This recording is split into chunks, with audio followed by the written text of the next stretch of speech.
Now we have learned that the uniformity of standard in all the medical college, of course, is necessary. There are so much of gray areas to start with. Now everything is getting cleared, and that's why government has gone to the come to the people, to the doctors, putting the draft resolution, draft of the next exam, and asking suggestions. That's why this meeting is all about. You all know that NEXT has got two parts. Next step 1 and step 2. The step 1 is more important, that it is replacing the final year examination, and is going to be the examination of pass to do CRRI, to get license here to practice, and also the marks are important for PGCL. The three components are there in step 1. In addition to this, people have to take Viva Voice and a clinical examination of the college soon after the next one. After that only, that will be pass and fail. After that only, they will be doing the CRRI. After that, they will have to take step 2, where again it will be pass and fail. So the objective of this particular pattern, maybe it is obtained it from other, universities in the Western countries, UK, US, and Australia also, to have a uniformity in the standards, the minimum standards of medical education in the country.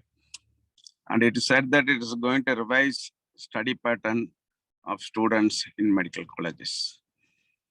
But to me, it is a big change, it is a big change. All of a sudden, if it is introduced, and that will have a kind of difficulties in complying with the rules and regulations. So I always think whether maybe the faculties can come out, but whether this can be introduced in stages instead of all together, maybe one by one, step 1 first and step 2 next, something like that. Maybe that is one suggestion we can make. We'll discuss about it. And another important thing, query before us, it may be too early for a medical student to decide about, getting into PG or writing a PG and examination kind of thing, the final year itself, when you had not decided, when to do PG and what PG to do. That is another important thing. I think we will have to see. There is a third thing. There are so many batches who had finished already MBBS waiting for PG, and they'll be, it is already addressed that issue that the NEET PG exam will be slowly phased out. I would like to know whether it will be run parallelly along with the next, and how long this NEET PG, because this is an important thing will be going on the minds of so many thousands of MBBS graduates who had already finished, came out of the campuses. This one important area, we will have to give some suggestions. And also, people have to revise all the subjects for step 1 in the final year. They'll have to study, revise all the 19 subjects at once. It will be a huge challenge. So many entrance exam coaching people may enter into the campuses. So the campus ecosystem may have an adverse impact. This is another area we'll have to discuss. So though it is, uniformity is very important. And another challenge I feel that, in majority, right now, there is no uniformity in education across the colleges. That's why this move is on.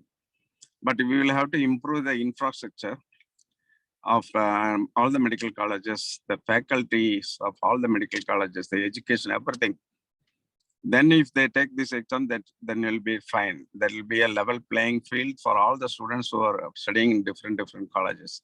For example, people studying in AIIMS and JIPMER, all those people may be scoring more than the other college students. Just for example, I'm telling.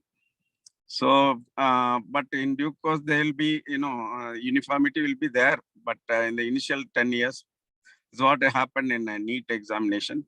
When it was introduced, NEET UG, there was tough resistance here, back here in Tamil Nadu. Those studied only CBS syllabus, they got a good score in NEET UG examinations. Others were not. So slowly that things have changed now. Like that in NEXT also, the level playing field will happen, but it will take some time. So there will be, till that time, there is advantage for the people who are studying in the highest medical college centers. These are the things I think we will have to put our brains together, because the government itself is having no clarity in some areas. That's why they have come for suggestions. So it's a wonderful thing that people, our particularly boys, students, are so eager to discuss this subject, because this is going to be the future of the younger medical generation. So I think we will compile all the suggestions, build a consensus, and send the resolutions to our parent Indian Medical Association. And I also see that there is another problem cropped up, that with regards to the NEET PG now. NEET PG, there are so many of our undergraduate who are finishing CRRI in Tamil Nadu, in many other states also, will not become eligible for this NEET PG this year, because many of them, they will not be finishing CRRI by March 31st. So that is eligibility criteria. So that also we will address. We will take it up very seriously through IMI platform. We will address. So I wish all the delegates who joined this important webinar have a very good day with very good suggestions coming up. And of course, as Raghu said, we will compile everything and IMA. We will hopefully, you will see good things are happening, and our